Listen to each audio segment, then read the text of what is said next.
아프리카에 서식하는 뱀잡이 술이라고 하는 독수리과의 새가 있다고 합니다. 이 새는 아주 이렇게 빠르기도 빠르지만 용맹해서 이 뱀을 한번 잡으면 놓지 않는 뱀들에게는 아주 천적인 그 맹금류지요. 한번 발견하면 이 뱀을 쏜살같이 달려가서 그 뱀을 낚아채는 그러한 새인데요. 이 새가 이렇게 먹이를 먹다가요, 한참 먹다가 맹수들의 추격이 있으면 그곳에서 바닥 할고 날개를 쫙 펴고 날아올라야 되지 않습니까? 그런데 먹던 먹이는 놔두고 막 달려 도망한답니다.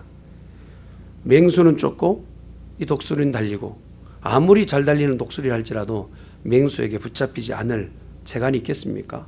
그래서 용맹하기는 하지만 맹수에게 붙잡혀 죽는 일들이 아주 빈번하게 일어난다고 합니다.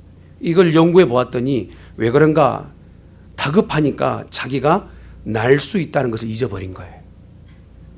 나는 원래 새지, 이걸 잊어버린 겁니다.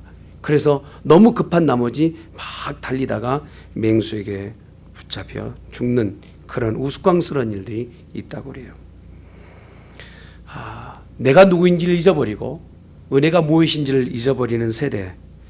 저도요, 이제 1년여 기간 동안에 우리 교회를 하나님께서 크신 은혜를 주셨던 것을 우리가 일기처럼 쓰고 있는 운영위원회 회의록을 다 살펴보면서 그 회의록 중간중간 하나님께서 어떻게 역사하시고 어떻게 일해 가시는 것을 보면서 참 놀라운 은혜를 경험하게 됐어요. 하나님 이렇게 누구의 손길을 통해서 또 어떻게 일해 가시는 것을 기록한 그 기록의 내용을 보면서 참 하나님 이렇게 일하셨군요 라고 하는 아주 선명한 기억보다 희미한 기록이 더 낫다라는 말이 진짜 맞는 것 같아요.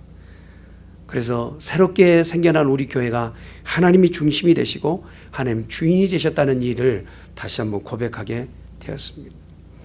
인생은 누구나 위기를 경험하죠. 그 위기 가운데서 어떻게 돌파구를 찾는가는 그 각자에게 여러 가지 방법이 있겠죠. 그러나 오늘 야곱은요, 인생의 큰 위기 4번을 만납니다. 그 위험 중에서는 한 번도 아주 경홀히 여길 만한 그러한 위험이 아니에요. 이제 붙잡히면 죽을 수밖에 없는 형과 아비를 속이고 도망하는 그 밤길 가운데 붙잡히면 형한테 잡혀 죽는 그런 상황에 있기도 했고요. 삼촌 라반에게 이제껏 20년 동안 그렇게 정말 종살이처럼 어려움을 당했지만 야간 도주하여서 도망하는, 붙잡히면 또 삼촌이 어떻게 나올 줄 모르는 그런 상황에 놓이기도 하고, 또 한 번은 이제 형이 다시 한번 사백의 군대를 이끌고 이제 마중 오는데 그 마중이 반가워서가 아니라 이제 너는 내 손에 죽었다라고 쫓아오는 그 형의 앞에 대면할 수밖에 없는 그 위험, 거기다가 타향에서 세겜의 그 민족 추장에게 전쟁을 통하여서 그 주위에 있는 열방국들에게 피할 수 없는 그 연합 체제로 가서 이스라엘을 일망타진할 수밖에 없는 그 야곱의 죽음 앞에 서게 되는 그런 위험천만한 일을 경험하게 됩니다. 이런 과정 가운데서 야곱은 하나님이 늘 함께 하시고 지켜주신 것을 경험하게 되죠. 위기를 만나지만 하나님이 함께 하신다는 것은 복입니다. 이 땅에 사는 많은 사람들은 위기 없이 사는 인생이 없잖아요. 그런데 그 위기 가운데서 하나님 늘상 붙잡아 주시고 어려울 때마다 손을 내미셔서 하나님 건져내신다는 것, 이걸 경험하는 성도는 참으로 복된 성도란 말이죠. 형과 아비를 속이고 외로이 집을 나와 도망하는 이 야곱의 처량한 신세, 한 번도 낯선 곳을 가보지 않았던 야곱에게는 밤이 두려움이요, 정말 집도 없고 거처할 곳도 없는 그 광야에 누워 자는 것이 얼마나 두렵고 떨림이었을까 생각해야 돼요. 그 광야 가운데 하나님께서 그를 만나 주십니다. 큰 사닥다리가 땅에서 하늘에까지 이어지는 이 꿈을 보게 돼요. 그러면서 하나님의 음성을 경험하게 됩니다. 하나님이 나와 함께 하신다는 그것을 경험하게 돼요. 내가 너와 함께 하겠고 내가 약속한 것을 다 이루기까지 너를 떠나지 아니하며 너를 지켜주리라. 이제 그 선조를 통하여서 아버지 그리고 할아버지 아브라함과 이삭을 통하여서 들었던 그 하나님이 실제적으로 이 음성을 허락했을 때 얼마나 놀랐을까요, 야곱은? 이 음성을 들을 때 아마 너무 떨림으로 그냥 자기가 무엇을 말하는지 알지도 못하게 고백을 내놓습니다. 하나님, 나와 만약 함께 하시고 내 가는 길에 다시 이 길을 순탄하게 다시 되돌아오게끔만 해주신다면, 그동안에 먹을 음식과 입을 옷을 내게 제공해 주시고 평탄한 길을 허락해 주신다면 내가 이곳에 되돌아와서 여호와께 하나님의 그 이름을 높이며 하나님 앞에 제사를 지내겠으며 10의 1의 제물을 하나님께 드리겠습니다 라고 이렇게 고백하게 돼요. 그 장소에서 하나님 앞에 고백하며 소원하게 돼요. 20년의 기간 동안에 야곱에게서 하나님은 한 번도 그를 버리지 않으시고 떠나지 않으시고 계속적으로 공급하시고 입히세요. 그리고 이제 시간이 지나 20년여간의 지난 시간 가운데 자녀도 이제 많아졌고 재산도 많아졌어요. 되돌아온 가운데 하나님은 신실하게 약속을 지키셨지만 잊어버린 것은 야곱이에요. 분명히 야곱은 약속했거든요. 하나님, 내가 되돌아올 때까지 평탄한 길을 허락하신다면 이곳에 내가 제단을 쌓고 하나님 앞에 영광을 돌리겠습니다 라고 약조를 했어요. 그런데 가까운 장소에 이르렀지만 베델에는 오르지 않고 그 부근에 있는 숫곳에서 2년의 시간을 지내고 또 세겜이라는 곳에 8년의 기간을 지냅니다. 도합 10년이라는 시간이 지나가는 동안 야곱은 그 문전 앞에 멀지 않는 곳에 이 베델을 놔두고도 하나님을 찾지 않고 하나님 앞에 나가지도 않아요. 오히려 그 세겜에서 땅을 사 거기서 거주하고 오래 체류하기 위해서 그러한 자기의 삶의 자리를 마련한 장면을 볼 수가 있습니다. 이렇게 세겜에서 자기의 삶을 사는 동안 평안하고 기쁨만 계속되어지느냐? 사건은 이곳에서부터 시작됩니다. 세겜에 있을 동안 이제 그 전에 마지막 레아에게서 낳았던 딸의 디나가 그 가정에서는 참으로 정말 금지옥엽처럼 키워진 딸입니다. 그 딸이 어느 정도 나이가 돼서 17살의 나이가 돼요. 세겜에서 살다 보니까 그 밖에 있는 문물과 내 안에 집에 있는 이 가정의 생활들을 볼 때 너무나 비교가 되는 겁니다. 집에 오기만 하면 오빠들이 많이 있지만 거의 감성적이고 감각적인 이런 것에서는 오빠들은 그걸 채울 수 없는 거예요. 그렇다 보니까 세겜의 밖에 문화의 가운데서 나아가서 눈이 휘둥그레지는 겁니다. 그러면서 많은 친구들을 사귀게 되고 그 사귐 가운데서 자기의 어떤 정절을 놓치게 되는 그런 계기가 돼요. 세겜의 주장이었던 세겜 왕에게 이제 겁탈을 당하는 장면이 있게 됩니다. 이것도 충격적이잖아요. 그런데 그 일을 알게 되었던 오빠, 친오빠였던 시몬과 레이가 이 세겜 땅에 원수를 갖고자 하는 그런 마음을 가지고 그곳에서 분을 내기 시작합니다. 그리고 하나님의 그 성례였던 할례의 그 형식을 가지고 하나님이 성민에게만 주셨던 그 성례의 절차를 가지고 원수 갚는 일에 쓰는 참 천인공노한 일을 행하게 돼요. 할례를 받아야만이 우리가 너와 사돈이 되겠다고 약조하고 3일이 지날 때에 그때에 더 이상 남자로서는 밖에 나가서 싸울 수 없는 그 기력을 그런 신체적 형태가 되었을 때 이제 시므온과 레위 주장하에서 세겜 땅에 있는 사람들을 다 잡아 죽이는 혈육, 피의 전쟁이 일어나게 됩니다. 이것은 역사 가운데서 가장 비참하고 아주 비겁한 전쟁 중에 하나였던 것을 기록하게 됩니다. 이러한 원수 갚는 일 가운데 있게 되었을 때 야곱이 보게 된 장면은 무엇입니까? 근동에 있었던 모든 나라들이 함께 연합하게 되면 이제 야곱의 그 가족은 다 일망타진하게 되는 이 두려움이 어찌할 수 없게 되는 거예요. 그래서 야곱이 생각할 때 하나님 앞에 내가 득지하였고 하나님 앞에 내가 무엇인가 잘못했다고 회개하는 것보다 내 신세야 하는 이 한 구절 성경 안에서도 나는 어떻게 해야 될 것인가, 내 가족은 어떻게 해야 될 것인가, 나와 내 이 개인적인 생각만 가지고 그렇게 서 있는 장면을 보게 됩니다. 신앙을 가지고 사특한 장면이 있었던 이 모든 죄악의 형태가 이스라엘 백성 가운데 나타남에도 야곱은 어쩔 수 없는 그런 연약한 모습을 나타내요. 엄청난 이 죄악 가운데 있음에도 불구하고 아버지로서 자녀들의 그 죄를 질타하지 못하는 영적으로 무능한 사람이 되어버린 야곱. 이것이 바로 야곱의 지금 현실입니다. 어떻게 여기까지 오게 되었을까요? 어떻게 이런 일이 야곱의 가정에 일어나게 되었을까요? 또한 이 세겜은 어떻게 이렇게 쉽게 야곱의 아들의 그 제안을 받아들이게 됐을까요? 그들 또한 자기들만의 민족적 그 정체성이 있잖아요. 근데 그걸 다 내려놓을 때 무엇을 얘기합니까? 야곱의 백성이 가지고 있는 재산, 우리 것이 될 수 있다라고 세겜 왕이 그 백성들을 독려하는 거예요. 물질이면 자기가 가지고 있는 정체성까지도 다 놓겠다 하는 그러한 생각을 가지고 있었던 세겜과 또한 야곱의 아들의 만남이 결국은 피해 전쟁으로 치닫게 되었다는 것입니다. 야곱은 자기 자신의 신세를 고백하면서 30절에 기록된 말씀에 이런 얘기를 합니다. 너희가 내게 화를 끼쳐 나로 이 땅 사람 곧 가나안 족속과 브리스 족속에게 냄새를 내게 하였도다. 나는 수가 적은즉 그들이 모여 나를 치고 나를 죽이리니 그리하면 나와 내 집이 멸망하리로다. 나는 이제 죽게 생겼다라고 얘기하는 것을 7번이나 나 자신에 대한 개인중심적인 자기중심적인 신앙의 태도를 보게 됩니다. 야곱의 이러한 이기적이고 약점뿐인 인생, 참 하나님 보셨을 때도 혀를 끌끌 찰 수밖에 없는 그런 여건이잖아요. 그런데 하나님께서는 이 야곱에게 찾아오셔서 다시 한번 말씀을 주시는데 오늘 주제에 말씀을 주세요.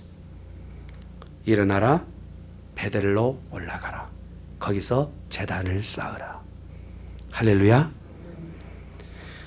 빨리 베델로 돌아가지 않고 숫곳에 머물러 있었던 그 야곱에게 하나님께서는 당부의 말씀을 하신, 네가 잃어버리고 놓쳐버린 그 모든 것을 다시 상고하고 기억하라니. 도망가던 네 신세가 불쌍해서 만나 죽었고 약속을 주었는데 그 약속을 온통 다 잊어버리고 쥐고 있는 것만 가지고 그것만 만족하고 있는 네 삶이 지금 무엇인가 잘못되었다라고 평가하시고 지적하고 계시는 것이죠. 그리고 하나님께서 정해 주신 것과 거리가 먼 곳에 지금 있는 야곱, 다시 베델로 되돌아가서 베델에서 약속한 것을 만나게끔 하나님은 요구하고 계시는 것입니다. 이 베델로 올라가라, 먼저는 올라가라 라고 하는 이 말씀은 무엇을 얘기하고 있을까요? 올라가라, 일어나서 올라가라. 이제껏 지금 숫곳과 세겜 지역에서 있을 때 동안에 그곳에 베델이 어디 있는지 자기 생각 가운데는 다 놓쳐버린 거예요. 올라가야 될 이유조차도 이 야곱에게는 전혀 생각되지 않고 있는 거예요. 그때 하나님께서 다시 한번 당부하시는 것은 올라가라, 일어나라 하시는 거예요. 왜요? 그 세겜이란 땅이 분명히 하나님의 약속의 장소는 아니었기 때문에. 세겜이란 땅은 바로 가나안 땅의 국경 지역이에요. 하나님의 약속하신 땅과 그리고 약속하지 않는 땅의 그 중간에 있는 것이 세겜 땅이란 말이에요. 일테로면 믿는 사람이 믿노라 하면서 한쪽 발은 교회 안에, 그리고 한쪽 발은 믿지 않는 형태의 모습에 양쪽의 다리를 걸쳐놓고 신앙생활을 하는 것처럼 그렇게 사는 것은 하나님 편 앞에서는 잘못된 것이라. 그러니 믿는 사람이라면 둘 중에 하나를 결정해야 되는 거예요. 세겜을 놓고 베델로 올라가든지 아니면 아예 약속을 다 잊어버리고 세겜 속에서 살든지 둘 중에 양단의 결정을 해야 되는데, 하나님은 오늘 우리에게 요구하시는 것은 약속의 땅 베델을 기억하라는 거예요. 그리고 일어나서 그 베델로 올라가라 말씀하시는 것입니다. 사랑하는 믿음의 성도 여러분, 하나님 각자에게 말씀을 주시고 위험천만한 위기 가운데서 우리를 건져주실 때 그 건져주신 이유가 분명히 다 있을 것입니다. 그 주신 목적과 계획, 뜻을 붙잡는 성도가 되어져야 될 줄 믿습니다. 그리고 내가 서 있는 곳이 세겜인지 아니면 약속하신 베델인지를 분간할 수 있는 그런 성도가 되어져야 될 줄 믿습니다. 하나님이 야곱에게 주신 말씀 베델로 올라가라 말씀하신 것은 이 베델이 어떤 장소입니까? 아까 말씀드렸던 것처럼 형 에서를 피하여 도망하다가 더 이상 이제 소망 없는 곳에 누워 잠자던 곳에 하나님께서 만나주시고 약속 주셨던 장소예요. 외로움과 절망, 불안과 그리고 가슴 졸이던 그 땅 가운데서 광야에서 잠들었을 때 그 광야에서도 하나님은 야곱을 만나주셨어요. 큰 사닥다리가 땅에서부터 하늘로에 닿았고 천사들은 오르락 노르락 오르락 내리락 하는 그 놀라운 광경을 보게 된 거예요. 그리고 그곳에서 하나님이 직접 말씀하세요. 나는 너의 조부 아브라함 하나님이요 이삭의 하나님이요 내가 누운 땅을 너와 내 자손에게 주겠고 네 자손이 땅에 티끌같이 될 것이며 네가 어디로 가든지 너와 함께하고 너를 지켜주리라. 이 약속을 받았던 곳이 베델이란 말입니다. 그리고 그 약속을 다시 한번 하나님 앞에 내었던 곳이 바로 베델이었어요. 그런데 이 약속이 다 잊혀져 버리고 야곱의 심중에는 전혀 그 약속이 남아있지 않는 그런 장면을 보게 됩니다. 사랑하는 성도 여러분, 우리에게 각자에게 주신 하나님의 약속이 있죠. 말씀이 있죠.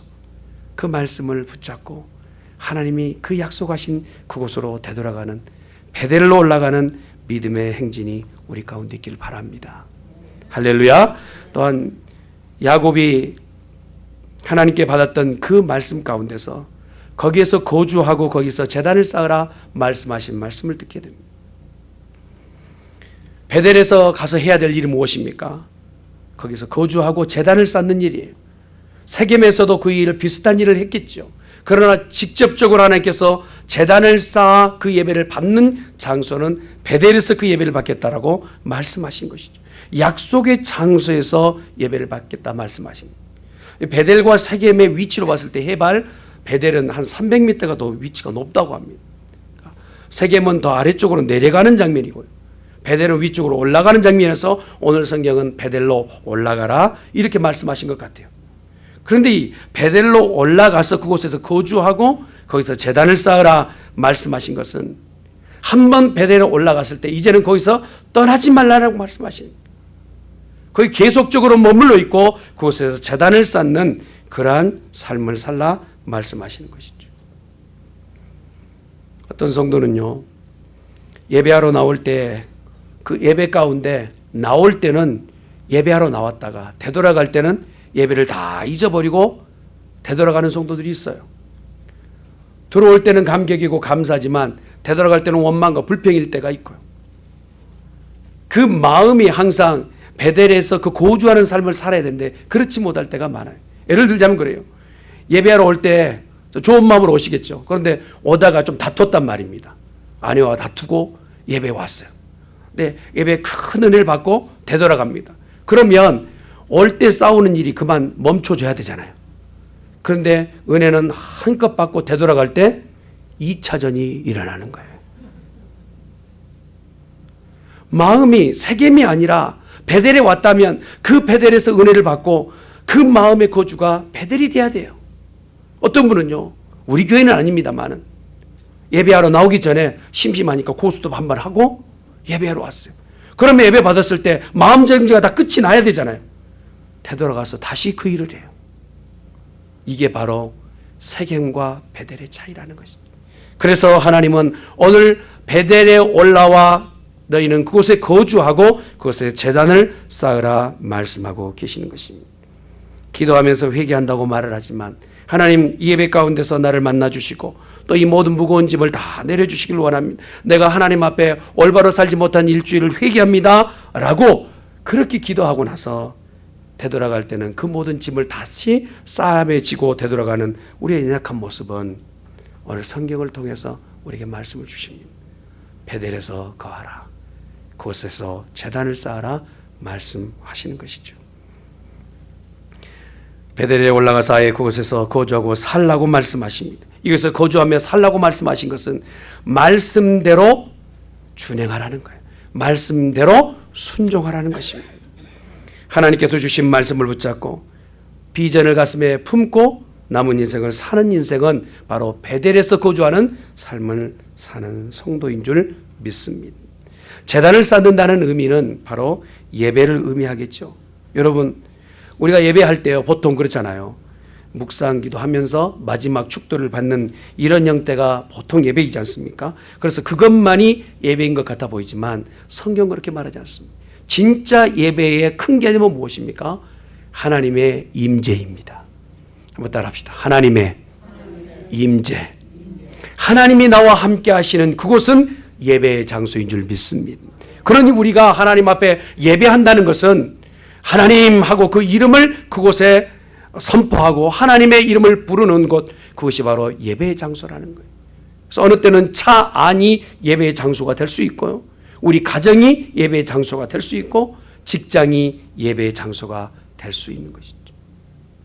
이러한 예배를 놓쳐버렸던 야곱, 하나님은 그 예배가 다시 한번 회복되길 원하셨어요. 베델로 올라가 그곳에 거주하며 제단을 쌓는 일을 요구하십니다.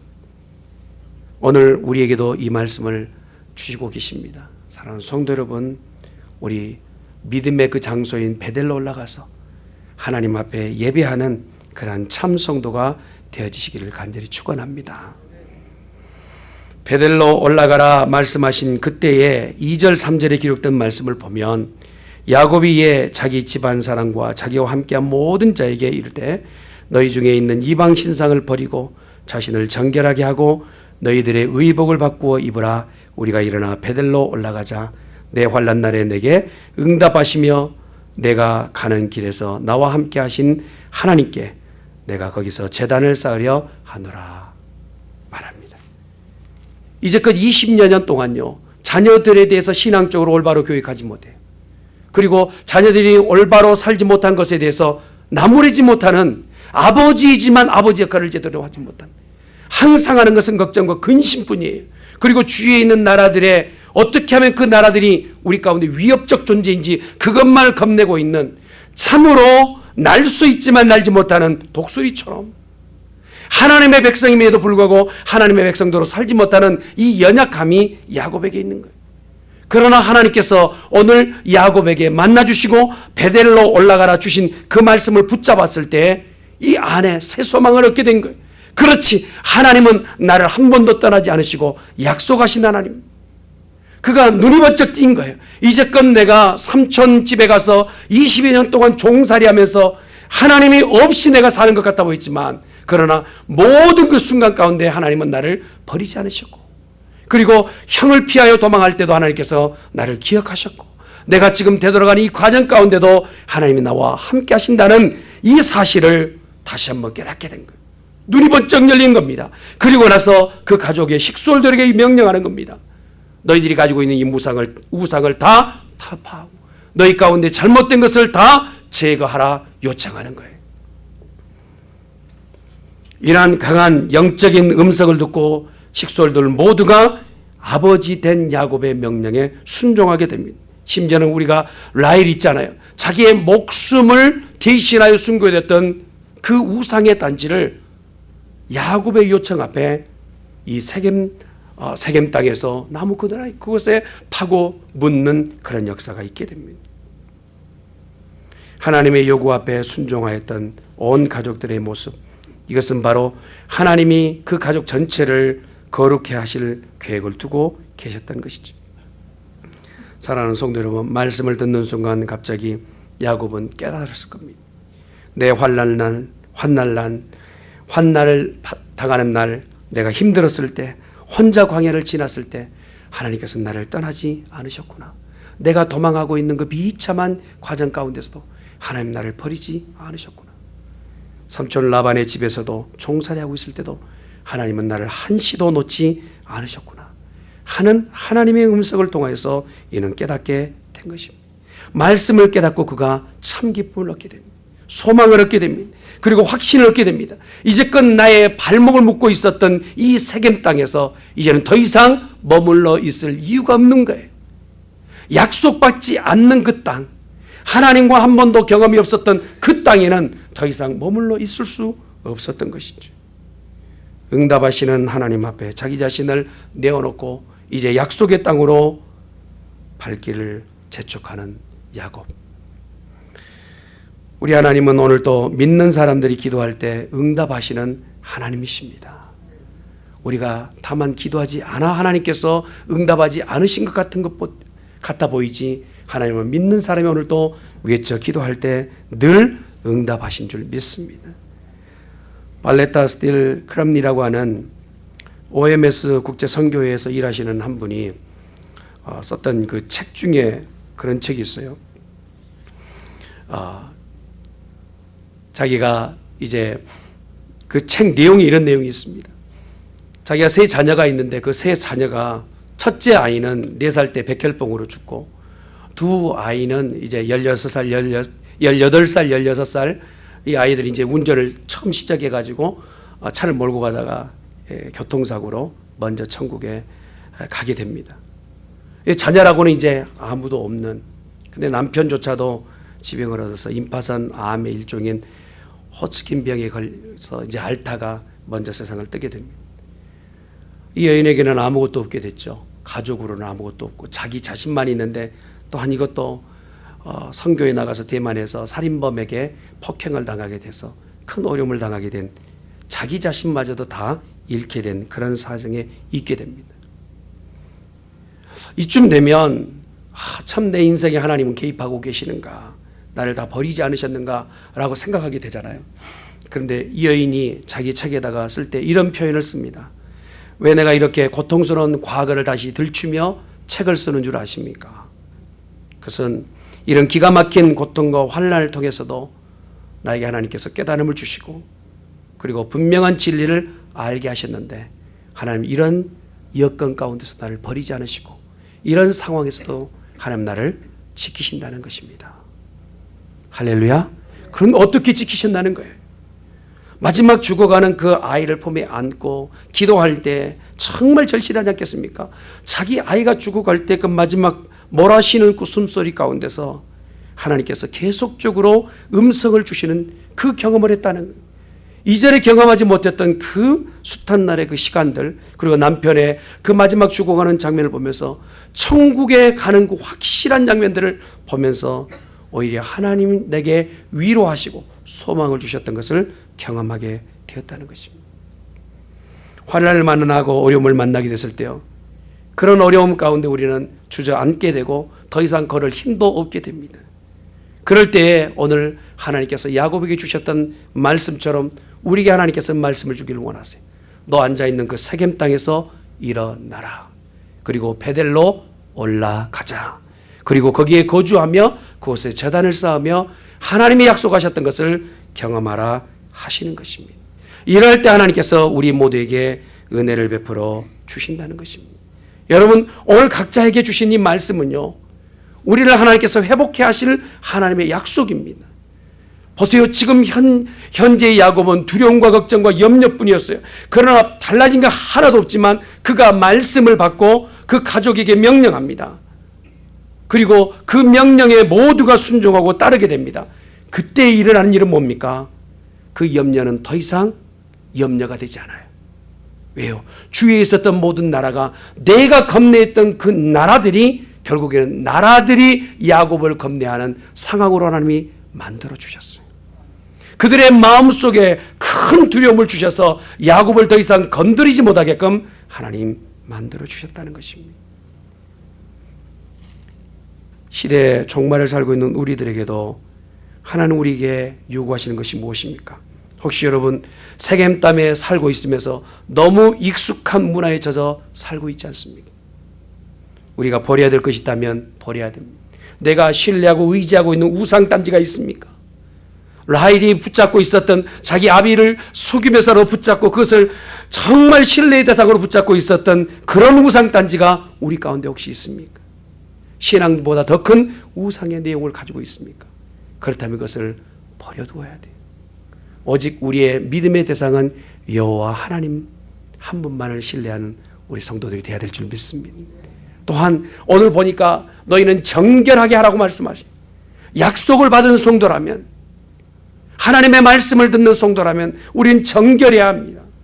머리부터 발끝까지 다시 한번 정말 깨끗하게 주의 거룩한 보혈로 씻은 바 되어서 정결한 삶을 살아내는 성도가 되어야 됩니다. 성도라는 이름을 가지고 있지만, 야곱이라는 그 이스라엘의 그 변형 바뀌기 전에 이름을 가지고 있지만, 아브라함의 손자여 이삭의 아들이라는 이름을 갖고 있지만, 하나님은 그 삶 가운데 지금 일하지 않는 것처럼 살고 있는 이 부정한 삶에서 우리는 결단할 필요가 있는 것이죠. 온 가족에게 요청한 것 중에 하나가 더 있습니다. 그것은 바로 의복을 바꾸어 입으라. 옷을 입으라는 거예요. 옷을 바꾸어 입으라는 이 의미는 신분의 문제요, 삶의 그 문화에 대한 문제 아니겠습니까? 보통 내가 누구인지를 알려주는 것은 옷을 어떻게 입었느냐가 우리를 말해줍니다. 보통 한국 사람들은 한복을 입습니다.